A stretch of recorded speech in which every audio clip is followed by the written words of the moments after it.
نشكر مؤسسة أرافيل من تقديمهم لهذا الحليب وكثر خيرهم وجزاهم الله كل خير. الله وبركاته. Thank you very much ARAT.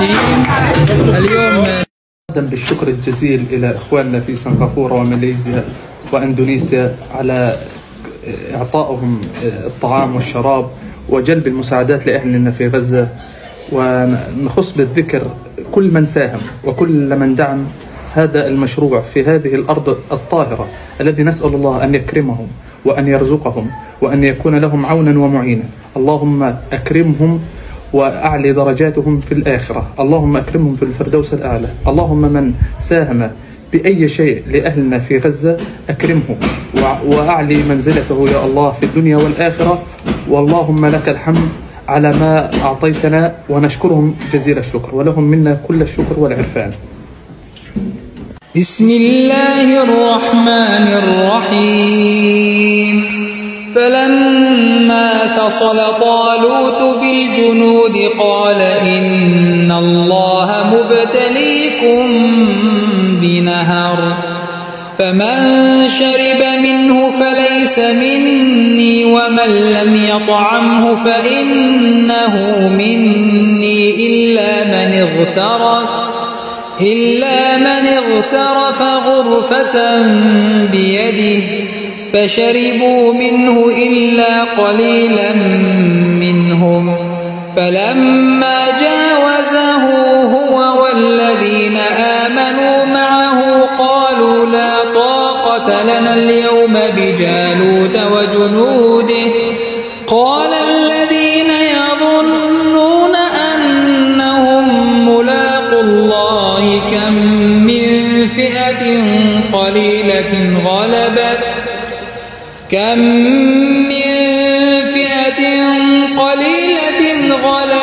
فئة كثيرة بإذن الله والله مع الصابرين.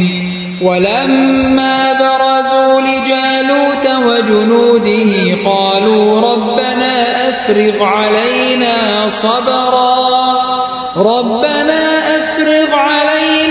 صبرا وثبت أقدامنا وانصرنا على القوم الكافرين.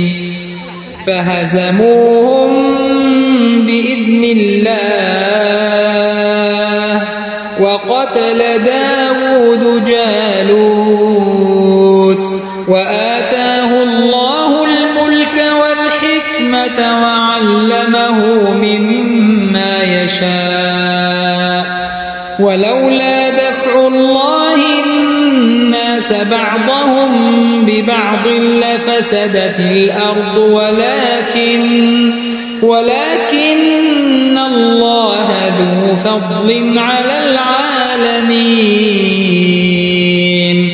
تلك آيات الله نتلوها عليك بالحق وإنك لمن المرسلين.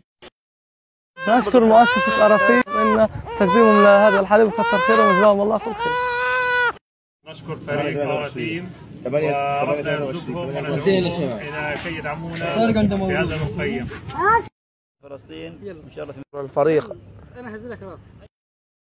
الله لا إله إلا هو الحي القيوم لا تأخذه سنة ولا نوم له ما في السماوات وما في الأرض من ذا الذي يشفع عنده إلا بإذنه يعلم ما بين أيديهم وما خلفهم ولا يحيطون بشيء من علمه إلا بما شاء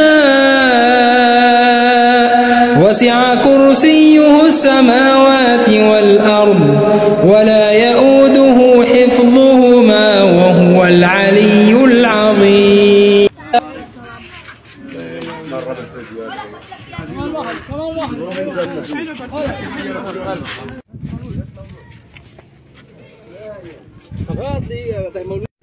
نتشكر لجنة RT على المقدمة هذه لأننا الأطفال وبتشكرهم كل قلبي. بس أنا بقول لكم خليكم المزيد، إحنا عندنا احتياجات الطفل. أنا عندي أطفال 2، هاي الطفل الثاني موجود معها بنا حليب وبامبز، هذا عمره فوق السنة 7 شهور بتدور على بامبز، وإحنا بنتشكرهم بكل قلبي. ربنا يوفقهم إن شاء الله ميزانات حسنات. السلام عليكم ورحمة الله وبركاته.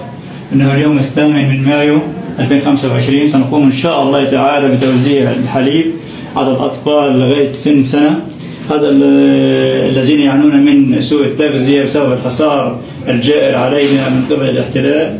وطبعا نحن نعيش الآن 2.5 شهر في حصار شديد وخانق، ودخلنا في حالة مجاعة كبرى، وأن الآن كل الشعب الفلسطيني في قطاع غزة يعاني من هذه المجاعة، وخاصة الأطفال الرضع والأطفال الذين أصابتهم الأمراض وأصابتهم الكساح وأصابهم فقر الدم.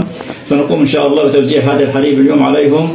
وهذا الحليب طبعا مقدم من أخواننا وأصدقائنا آراتيم.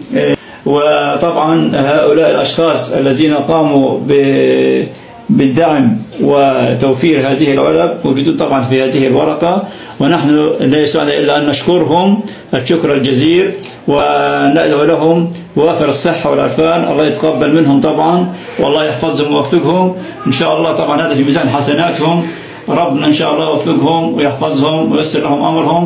ربنا يا الله يجعلهم دائما سندا وعونا لنا في فلسطين، ويسر لهم أمورهم يا الله. اللهم ارزقهم من أوسع أبوابك يا رب العالمين. اللهم يا ربنا كن لهم عونا ونصيرا كما كانوا لنا عونا ونصيرا. كل الشكر والاحترام لكم إخواننا في فريق آراتيم، وإن شاء الله تبقون دوما معنا وسندا لنا في فلسطين. كل الاحترام والشكر لكم. Jadi Nabi Salim marah sangat sebab apa? Tak jaga tanah wakaf ni. Kemudian tanah wakaf ni maknanya, dan orang Yahudi ni dia tak anggap Nabi Isa sebagai Nabi. Dia berusaha untuk bunuh Nabi Isa. Pendekkan cerita, dia fitrah Nabi Isa melalui kerajaan Rom. Waktu tu Jerusalem bawah kerajaan Rom. Kerajaan Rom perintahkan untuk disalib. Maka Allah angkat Nabi Isa ke langit. Assalamualaikum warahmatullahi wabarakatuh. Thank you very much ARAT. اليوم نوزع الماء الحلو على منطقة شمال غزة على النازحين. Thank you very much for all donors. Maka Allah angkat Nabi Isa ke langit.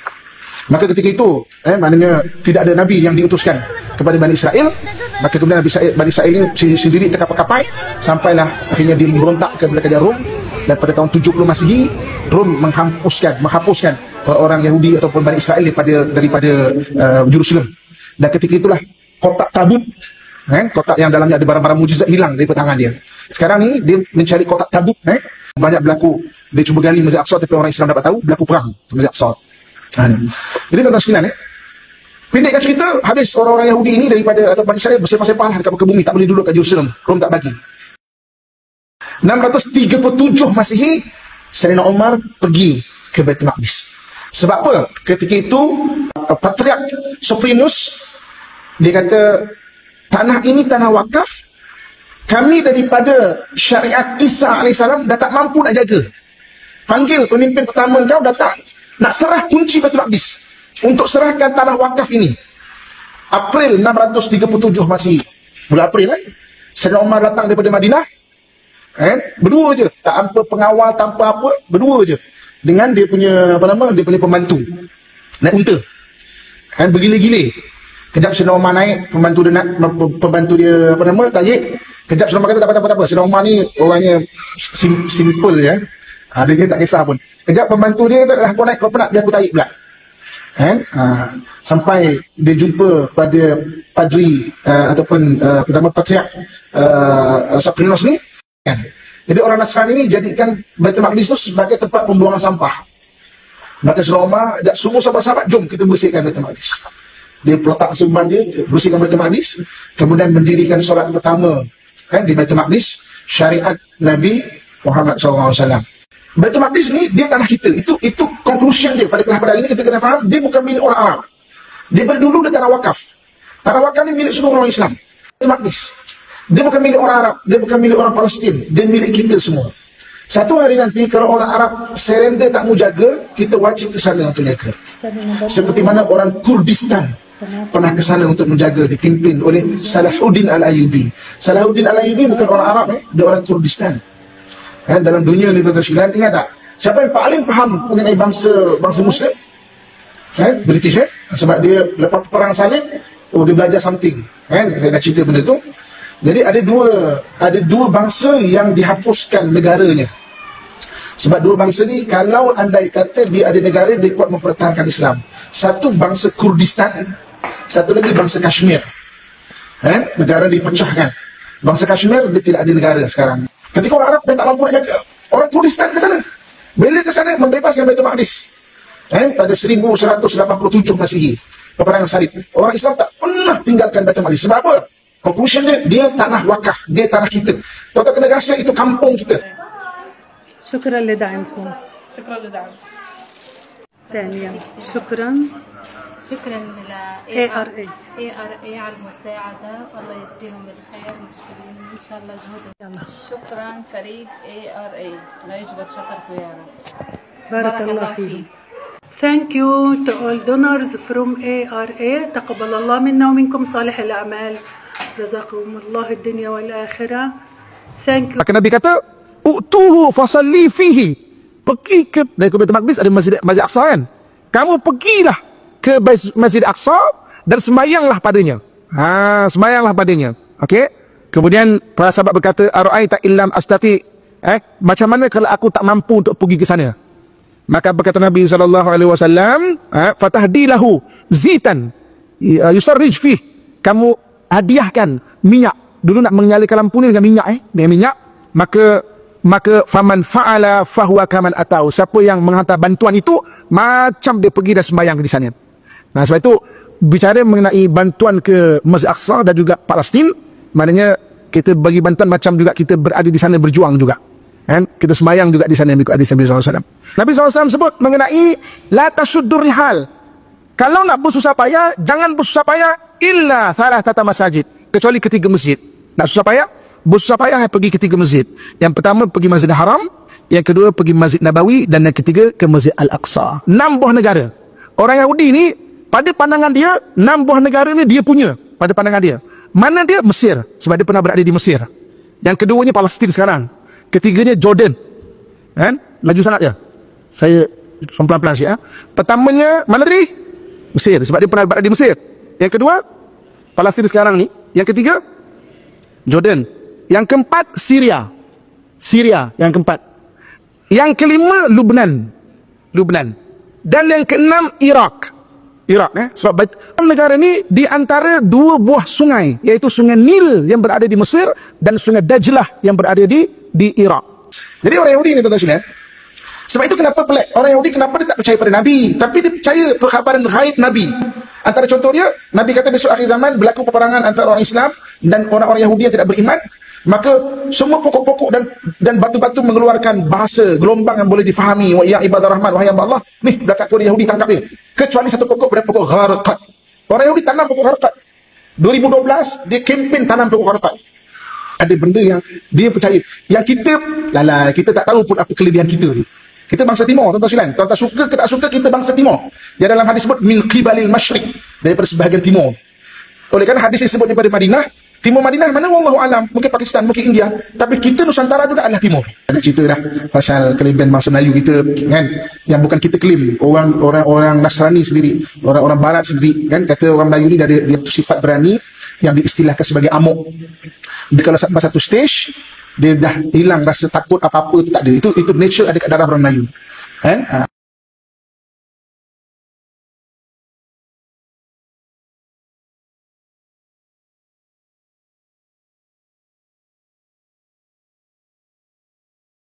Thanks for watching. Like, comment, share. Please subscribe.